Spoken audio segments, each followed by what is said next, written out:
KH-12 정찰 위성인데 해상도가 10cm까지 판독이 되는 거고, 이게 이제 단점이 야간이나 악초론 시에는 촬영이 안 되는 단점이 있는데, 이거를 보완하기 위한 또 라크로스 정찰 위성이라 해서 야간하고 비가 눈이 오고 구름이 낀 날도 또 촬영할 수 있는 위성도 있어요. 요건 이제 해상도가 좀 떨어집니다. 1m 정도 되고. 그다음에 U2 고공정찰기가 이제 북한 전역에 대해서 유무선 통신도 감청할 수 있고, 그다음에 이제 북계 이렇게 수전선을 따라서 이제 비행을 하면서 북계 이제 내륙 깊숙한 곳까지 항공 촬영이 가능한 고성능 카메라도 탑재하고 있고, 그다음에 밑에 보면 EP3E 정찰기라 그래서 여기에 보면 북한 전역의 무선 데이터하고 주파수를 추적할 수 있다라는 기능 플러스, 네.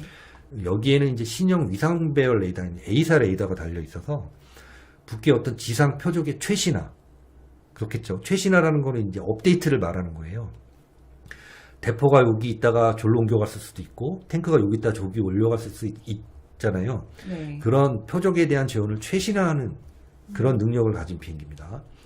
그 다음에 이제 RC-135 같은 경우는 종류별로 지금 다 나타나니까 여러분들 네. 보셔서 아시겠지만, 지금 이게 이제 기본 개념적인 건데 다 나와 있어요. 다만 이제 여기서 다른 게 뭐냐 하면, 미 해군 이지스함인 옵서베이션 아일랜드호에 이제 특화돼 있던 탄도미사일 발사 징후 및 발사 궤적을 추적할 수 있는 기능을 가진 하워드 로렌젠함이 와 있죠. 예전에는 저런 기능이 있는 이제 이지스함이 왔어야 되는데, 지금은 아주 저 탄도미사일 발사 징후하고 발사 궤적을 정밀 추적할 수 있는 하워드 로렌젠 함을 아예 상시 배치해 놓고 있으니까. 네. 자, 그러면 여러분들 지금 이제 제가 쭉 상황 설명은 드렸고요. 북계가 연초부터 미사일 7발이나 쏴대고 쌩 난리를 피우는 이유는 네. 그만큼 쟤네들도 다급하고 죽겠기 때문이에요. 여러분들도 보셔서 아시겠지만 계속되는 이제 미국과 유엔의 대북 제재, 거기다 이제 코로나 팬데믹으로 인해서 얘네들이 스스로 국경을 봉쇄했잖아요. 정권 유지를 위한 필수 품목 외에는 지금 들어오기가 굉장히 어렵고, 특히 이제 반드시 필요한 연료 같은 경우도 유엔하고 미국의 제재 때문에 몰래 원해상에서 뭐 함선 바꿔치기라든가 이런 짓을 해야 이제 올 수가 있는 상황이 지속되다 보니까 얘네들도 이제 더 이상 유지하기가 어려운 거예요. 왜? 트럼프 대통령 때는 굉장히 트럼프 대통령을 무서워했고, 실제 북계를 언제든지 때릴 수 있는 분위기가 조성이 됐기 때문에 쟤네들이 이제 평창에도 기어내려고 싱가포르도 기어가고 하노이도 기어갔지만, 지금 이제 바이든 행정부 들어서는 별다른 대북 조건이라든가 변경이 없어요. 아직까지 1년이 넘었는데. 네. 그러면 얘네는 물론 김정은이와 북계의 놈들은 예전에 오바마 때 바이든이 어떤 대북관을 갖고 있는지 알았기 때문에 큰 기대는 안 했겠지만, 바람잡이들 있죠. 여기 남쪽의 바람잡이들. 네. 그다음에 미국이 이제 엉성하게 돌아가는 걸 보고 뭔가 이제 기대를 하지 않았을까 싶은데, 여러분들 봐서 알다시피 지금 문재인 정권도 뭐 빨갱이도 아니고 뭐 파랭이도 아니고 어정쩡한 짓을 하잖아요. 국민들만 디립닥 조지고 돈 뺏어내는데 혈안이 돼 있지. 네. 북계가 원하는 일들을 그렇게 뭐 이렇게 통 크게 해주지는 못하고 있어요. 그 바이든도 마찬가지로 워낙 국제적인 현안, 내부적인 현안이 많다 보니까 북계 문제가 항상 예전에 트럼프 대통령 때 만들어진 비핵화 원칙, CVID, FFVD만 앵무새처럼 반복하고 있고 실제적인 조치가 없으니까 얘네들이 이제 벼랑 끝 전술이라고 그러면 한번 해보자 이러고 나오는 거예요. 근데 한번 해보려고 했더니 주변에 너무 많은 거예요. 여러분 아시다시피 미 해군이 항공모함 세척하고 세개 전단하고 강습 365함 2개 전단이 지금 한반도 주변에 바글바글 와 있는데, 이거를 여러분들 분명히 아셔야 될 게 뭐냐 하면, 이런 항공모함 전투단이 움직일 때는 뭐 콜택시 부르듯이 이리가 저리가 하는 게 아니에요. 지금 우리 국민들이 북계 뭐 핵 위기가 있거나 안보 위기가 있을 때마다 미국이 폭격기 보내주고 항공모함 보내니까 무슨 카카오 택시처럼 생각을 하시는데, 각 함대별로 기동 계획이라는 걸 짭니다. 매년. 그래서 언제부터 언제까지는 훈련을 하고 언제부터 정비를 하고 언제부터 보급을 받고 이런 것들이 기존에 배정된 예산 범위 내에서 기동계획하에 움직이는 거예요.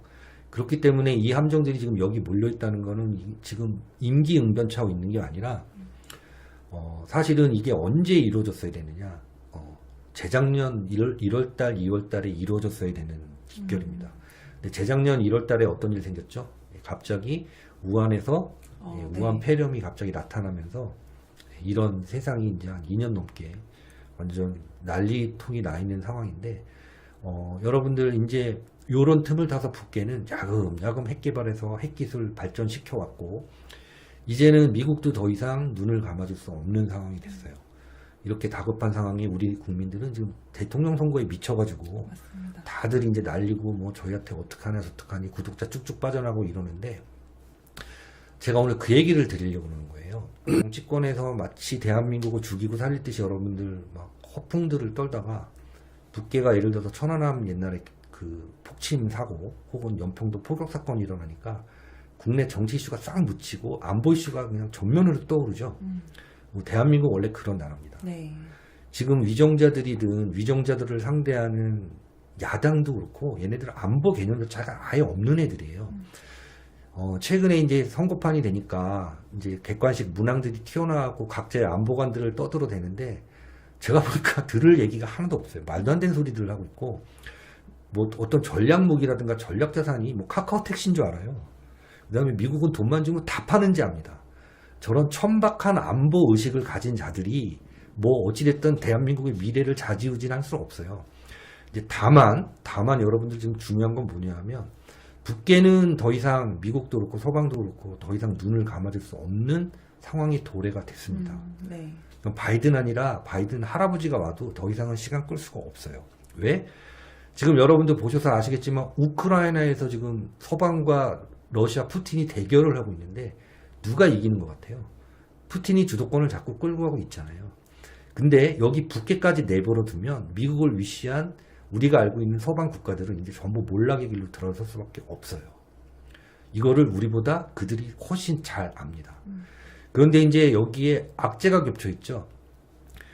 사실은 지금이 적기인데 이게 예전에 트럼프 대통령 때 회자되던 북계를 붕괴시켜서 우리가 접수평정한 후에 네. 앞으로 앞으로 세계 발전에 뭐 발판을 삼는다.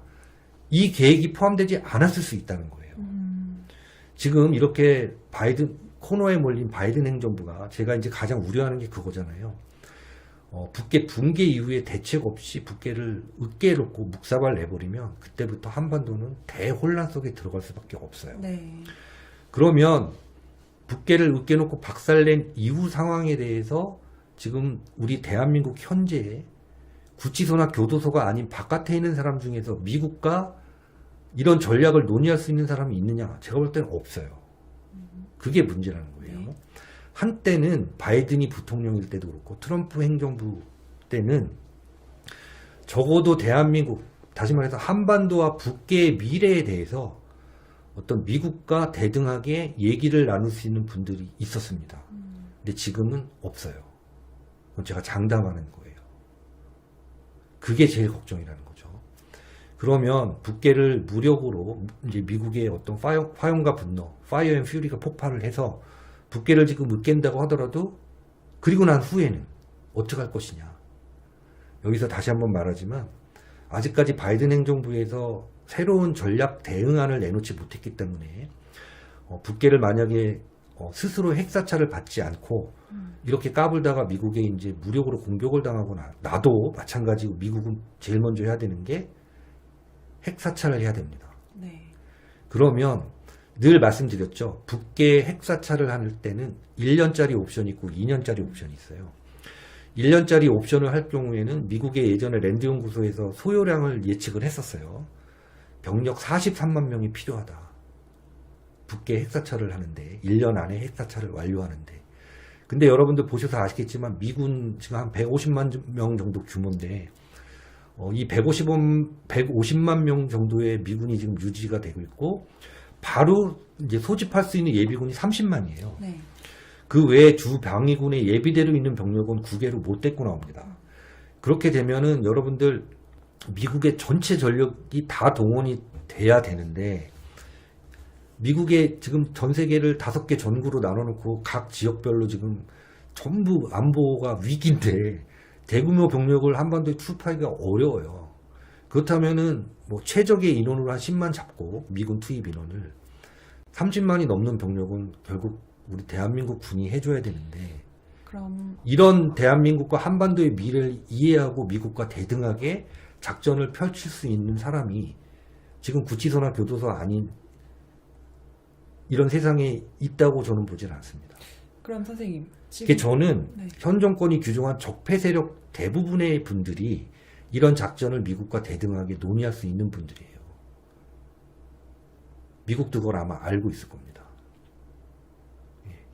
그래서 지금 여러분들이 뭐 어떠한 미래를 갖고 계시는지는 모르겠어요. 어떠한 미래를 갖고 계시는지 모르겠는데 대부분 이제 저한테 여러 가지 물어오시는 분들이 꽤 되는데 솔직히 저도 몰라요. 뭐 제가 점쟁이도 아니고 미래를 볼 수 있는 사람이 아닌데 저도 어떻게 알겠습니까만은 대부분의 분들은 이제 어리석은 질문을 하세요. 그러면 우리를 뭘 준비를 해야 됩니까? 그 다음에 환율, 그 다음에 부동산, 집값, 주식은 어떻게 됩니까? 저 모릅니다.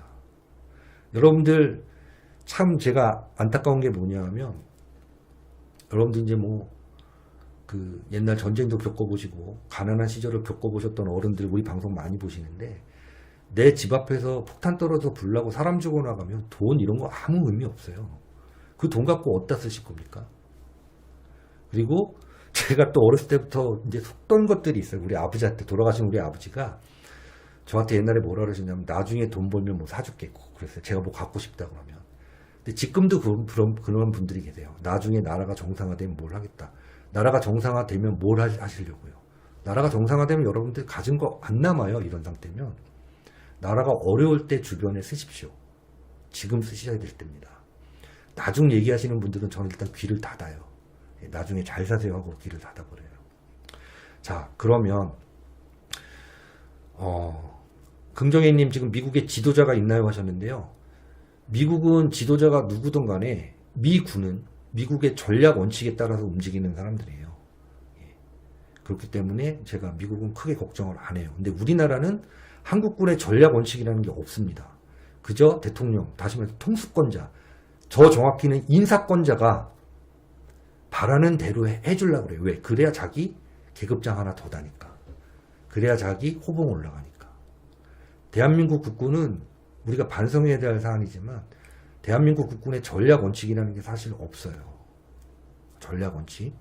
적이 이렇게 나오면 이렇게 대응한다는 전략 원칙이 있어야 군인들이 그거에 따라서 훈련을 하고 대응을 하는데 군 통수권자, 다시 말해서 인사 명령권자, 진급을 시켜줄 수 있는 권한이 있는 사람들에 따라서 군이 이리저리 쏠려 다니는 게 사실 비단 몇 사람의 문제가 아니라 이건 시스템의 문제거든요. 그래서 지금 이런 2016년 그 촛불, 광란의 촛불 시위부터 대통령 탄핵, 그 다음에 이런 이상한 정권을 겪으면서 여러분들이 깨달은 게 굉장히 많으실 텐데, 대표적으로 여러분들 이제 말씀하신 게 뭐냐 하면, 나라가 이 모양인데 옛날 같으면 뭐 엄청난 데모가 일어나서 내쫓았을 텐데 우파는 뭐하냐. 여러분들 예나 지금이나 대한민국에 있었던 가장 큰 모든 소요 사태의 배후에는 북한의 대남 공작이 있었습니다.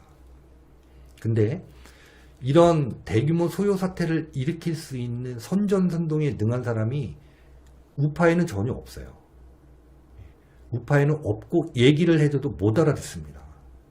그러면 현실을 원망만 하고 있을 수 없잖아요. 그렇죠? 우리는 대비를 해야 되고, 그 다음에 북괴가 붕괴되고, 북괴가 이제 뭐 미국으로부터든 일본으로부터든, 지금 이제 일본으로부터 공격받을 가능성도 이제 대두가 되기 시작을 해요. 그러면 그 이후에 대한민국은 뭘 할 것이냐에 대해서 얘기하는 사람은 아무도 없어요. 여러분 다시 한번 말씀드리지만 지금 시점은 누가 대통령이 되느냐가 문제가 아니에요. 왜? 이대로 나가면 다음 정권은 누가 잡더라도 할 수 있는 일이 아무것도 없습니다. 아무것도 없을 뿐만 아니라 이 빵꾸난 재정을 때우러 여기저기 구걸하러 다니는 거 외에 역할이 없어요. 현명한 사람 같으면 지켜준다 해도 안 해야 됩니다. 근데 이것들은 뭐 하고 있죠? 서로 나 안 되면 내가 죽으니까 지금 난리를 치고 있는데, 여러분들 지금 대한민국 정부에 기대를 걸고 계신 분들이 계시다면 빨리 꿈 깨세요. 북괴가 만약에 이렇게 붕괴된 다음에 무력이든 아니면 자체 붕괴든 북괴가 붕괴된 이후에 대한민국 정부가 할 수 있는 일은 아무것도 없습니다. 여러분들 지금 얼마나 살림을 개떡같이 하고 있는지 아시죠? 올해. 지금 올해 예산이 거의 500 몇십 조, 600조에 이르는 슈퍼 예산인데 지금 2월 달인데 벌써 추가 경정 예산 40조, 50조 이게 나오잖아요. 이게 말이 된다고 보세요? 여러분들 자식 키우실 때도 아니면 회사를 운영하시는 분들이 때 되면 용돈이나 급여 주시잖아요. 월급 받고 2, 3일 지나는데 용돈 받고 2, 3일 지나는데 돈 더 내놔라 하면 그 뭐가 잘못된 거예요? 개 씀씀이가 잘못된 거잖아요. 근데 내놓으래요. 민생이 우선이라고 내놓으라 이거예요. 그러면 그 돈을 정부가 어디 가서 돈 벌 수 있는 능력이 있습니까? 우리나라가? 우리나라는 결국은 추가 경정 예산을 편성하면 그만큼 세금을 더 뺏는 수밖에 없어요. 그러니까 여기저기 카메라 설치해놓고 여러분들 24시간 찍어대고 신호 위반 1m만 해도 벌금 뚝뚝 씻어 날라오고 뭐만 하면 과태료, 뭐만 하면 벌금. 도대체 집 밖에 나가기가 겁나는 세상이 돼 있는데도 여러분들은 아직까지도 이 사태의 맥을 못 짚고 계세요. 다시 한번 제가 말씀드릴게요. 김정은 정권 들어서고 박근혜 대통령 정권 들어서고 탄핵 사태가 일어나기 전까지는 동북아의 급변 시기였고 그 다음에 여러 선진국에서 북괴를 붕괴시키려고 했었어요. 근데 그게 생각처럼 안 됐죠. 그러다 보니까 지금은 북괴와 대남 우리나라에 있는 종북주의자들이 이제 대반격을 벌여서 여기까지 온 건데 이 대반격의 시간을 연장해 주시려고 여러분들 지금 그러시는 거예요. 그래서 이 상황에서 여러분들이 어떤 마음의 준비를 해야 되고 어떤 대비를 하셔야 된다는 사실 제가 뭐 더 이상 말씀드리기도 어렵습니다. 뭐 방독면 살까요? 뭐 쌀 살까요? 밥 살까요? 뭐 이런 차원의 얘기가 아니고요. 우리 이제 마음의 각오를 해야 될 필요가 있는 게 뭐냐면 우리는 사실 많이 타락하고 안일해졌잖아요. 한 나라의 국민성을 바꾼다는 게 여러분 얼마나 어려운지 아시죠? 박정희 대통령이 1961년도에 5.16 혁명으로 집권을 5.16 이제 혁명으로 집권을 하셨죠. 물론 선거를 통해서 되신 겁니다. 대통령은. 그로부터 우리 대한민국 국민들이 아무데나 오줌 싸고 똥 싸는 거 고쳐놓는 데만 10년이 걸렸어요. 여러분들 이 방송 들으시는 분들 대부분 아시겠지만 제가 지난번에 한번 얘기한 걸로 아는데 예전에 이제 제가 국민학교 때 학교를 가려고 이제 집을 나서서 학교까지 걸어가는 동안 수많은 주택가를 지나게 되는데 예전에는 뭐 이렇게 사람들이 양치질하는 게 자랑인지 잠옷바지에 런닝구만 입고 나와서 집 앞에서 양치질 버벅버벅하고 아무데나 침 뱉고 양치한 거 뱉고 들어가시는 분들이 태반이었거든요. 지금은 그런 모습 없잖아요. 지금 아무데나 노상방뇨하고 변 보는 사람 아주 뭐 만취를 하거나 화장실이 없는데 급한 경우 아니면 없잖아요. 근데 예전에는 어느 담벼락이나 소변금지 가위가 그려있을 만큼 그렇게 우리나라 민도가 낮았던 시절이 있었습니다.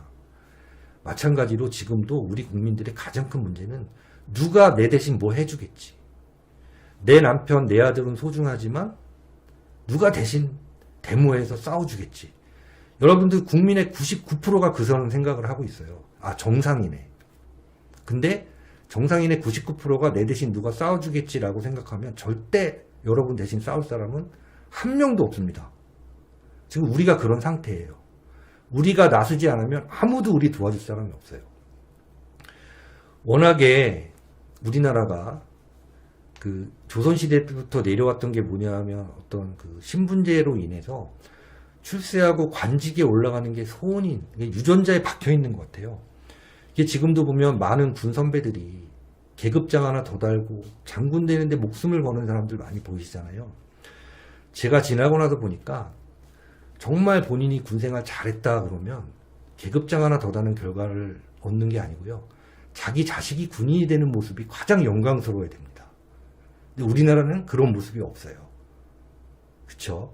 그래서 우리는 물을 사고 뭐 달러를 사는 얘기를 하는 게 아니라 우리 대한민국이 앞으로 이 한반도라는 지형을 발판으로 선진국이 되려면 지금 우리가 의식개혁하고 정신 차리고 정치 만능주의, 그 다음에 지금 제가 지금 짜증나는 게 뭐냐 하면 저는 요새 이제 SNS 같은 건 이제 손을 놓고 있는데 왜 그러냐면 정상인 듯 보였던 사람들도 뭐 무슨 당에서 임명장 받았다고 자랑질에 올리는 걸 보면 짜증이 나는 거예요. 여러분들 전 세계에서 그렇게 무슨 정당에서 임명장 받고 자랑질하고 이런 거는 우리나라밖에 없어요. 부끄러운 거예요, 사실은. 직업이 정당인인가? 이렇게 의문을 갖게 돼요. 그 다음에 여러분들 이 코로나 사태를 겪으면서 아셨지만 지금 유럽이나 카나다 같은 데서 벌어지는 일 보시면 우리나라 민도가 높다고 보십니까? 뭐 지금 생활 수준은 세계 최고 수준이라고 떠벌리고 다니고 뭐 세계 수준의 기술을 갖췄다고 얘기를 하는데 민도 한번 보세요, 민도. 지금도 그렇잖아요. 누가 그 똥개들 훈련시키는 것처럼 누가 호루라기 부는 대로 누가 손가락 가르친 대로 우르르 몰려왔다 우르르 몰려오고 여러분 뭘 할 수 있겠습니까? 우리가. 그래서 제가 이런 얘기를 들은 이유는 자꾸 저한테 여쭤보기 때문에 그런 거예요. 뭘 준비했냐고 여쭤보시지 마시고 마음의 준비를 하세요. 그 다음에 지금까지 자식교육 소홀했다면 지금이라도 다시 천자문부터 가나다라부터 가르치실 생각을 해야지. 지금 뭐 금 사고 달러 사고 물 준비하는 게 중요합니까? 전 그렇지 않다고 봐요. 그래서 우리 마음속에 대한민국이라는 국가관이 있는가? 진짜 대한민국이 잘 되길 바라고 국가관이 있으면 이렇게 혼란스럽게 헤매지 않아요. 근데 여러분들 마음에는 아직까지 국가관 대한민국이라는 게 없어요. 어떻게 하면 내가 가진 거 안 뺏기가 지킬 생각을 하는 게 아니라 안 뺏길 생각을 합니다. 지킬 생각을 한다고 마음을 먹으면 지킬 방법이 눈에 쫙 들어오는데 지킬 생각을 하는 게 아니라 안 뺏길 생각을 하면은 결국 뺏겨요. 그게 지금 가장 큰 문제예요. 그래서 저는 여러분들한테 이제 우리한테 이제 많은 위기가 닥쳐올 텐데 이럴 때 뭘 준비해야 되느냐? 의식개혁하실 준비를 하셔야 됩니다. 내가 지금 50, 60, 70이 돼도 나가서 총 들고 싸울 생각 하셔야 결국은 여러분들이 가진 거 안 뺏겨요. 그러니까 안 뺏길 국리를 하지 마시고 지킬 생각을 하세요. 어떻게 내가 이 나라, 이 체제, 대한민국이라는 이름을 지키겠다고 마음 먹으면 누구한테 물어보지 않아도 해야 될 일들이 쫙 리스트가 나오게 돼 있어요. 근데 안 뺏길 생각을 하면 아무것도 떠오르지 않고 결국은 뺏기게 돼 있습니다. 그것이 바로 오늘날의 대한민국이에요. 그래서 이런 상황이고 이런 정치 분위기라면 북계 문제도 이미 우리 손을 떠났다고 저는 봐요. 왜? 한반도를 거치지 않고 얼마든지 북계를 때려부실 수 있습니다. 지금의 미국과 일본의 전력이라면. 그 다음에 일본도 옛날에 여러분들이 생각하는 일본이 아니에요. 지난 4, 5년간 미군과 어마어마한 단위부대, 국가급 훈련을 해서 이제는 단독작전을 할 수 있을 정도의 역량이 있어요.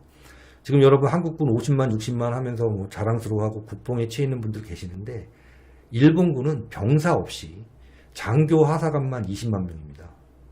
우리나라 장교만 5만, 하사관, 부사관까지 합치면 10만이 채 안 돼요. 근데 일본은 장교 부사관만 20만 명이 넘어요. 6개월 안에 200만 군을 만들 수 있는 시스템을 갖추고 있는 나라입니다. 우리가 우리를 지킬 생각을 스스로 하지 않고 세상이 어떻게 돌아가는지, 국제관계가 어떻게 돌아가는지 맨날 반일 어쩌고 이렇게 하다가 그까짓 거 올림픽 경기에 뭐 쟤네들한테 이렇게 됐다고 막 난리가 나는 걸 보고 또 이제 실망하게 되는 거예요. 그래서 여러분들 올림픽 경기 이런 게 중요한 게 아니고요. 현실이에요, 현실. 중국이 우리한테 1000년 동안 어떻게 했으며 그 다음에 물론 일본이 식민지 시대를 겪고 못할 짓 했다고도 하지만 그 이후에 우리를 어떻게 도왔는지를 생각을 해보면 국제관계도 여러분들 다 이제 보게 돼요. 그 다음에 미국의 입장도 생각해 보셔야 됩니다. 싸울 사람이 생각이 없는데 누구하고 같이 싸우자고 도와달라고 그래요. 그 다음에 요즘에 아주 괘씸한 얘기들이 나돌죠. 뭐 육사를 어디로 지 고향으로 유치하겠다, 이전하겠다 이런 얘기 나오는데 여러분들 한미 동맹에 살아있는 증거가 육군사관학교예요. 여러분들 얘기 드렸잖아요. 이런 거 일개 정치인이 이사 가라 마라 할 문제가 아닙니다.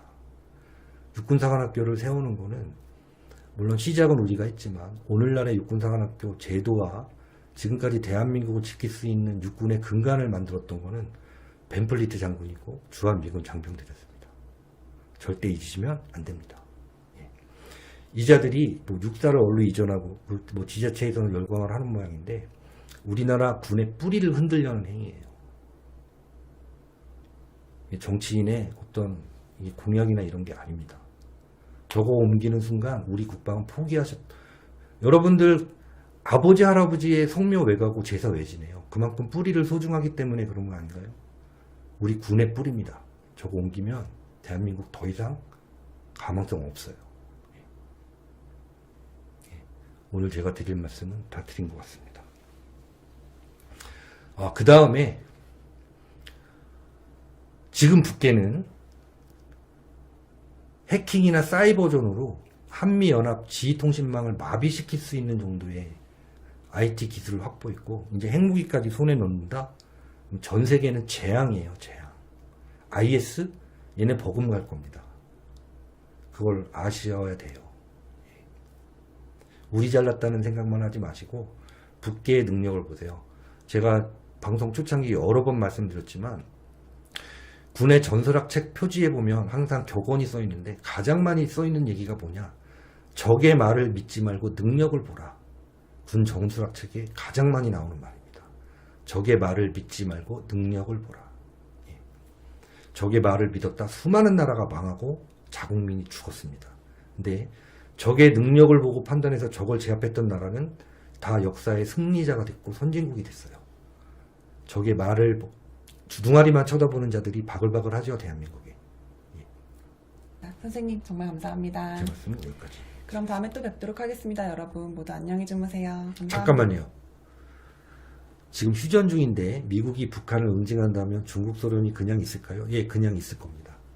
예, 왜냐하면 세계대전으로 확전되는 거를 원치 않아요. 지금 푸틴이 저렇게 우크라이나에서 난리치는 것도 유럽이라든가 미국이 약점을 보였기 때문에 저러는 거예요. 예, 근데 북계 같은 경우는 저렇게 정치적으로 해결할 수 있는 상황, 서로 이제 말싸움할 수 있는 단계는 훨씬 지났습니다. 선택지가 없어요. 지금 우리 북계에 놓인 선택지는 딱 두 가지입니다. 맞고 항복하든지 맞기 전에 항복하든지. 끝. 끝. 네. 그럼 모두 안녕히 주무세요. 또 뵙겠습니다. 감사합니다. 고맙습니다. 감사합니다.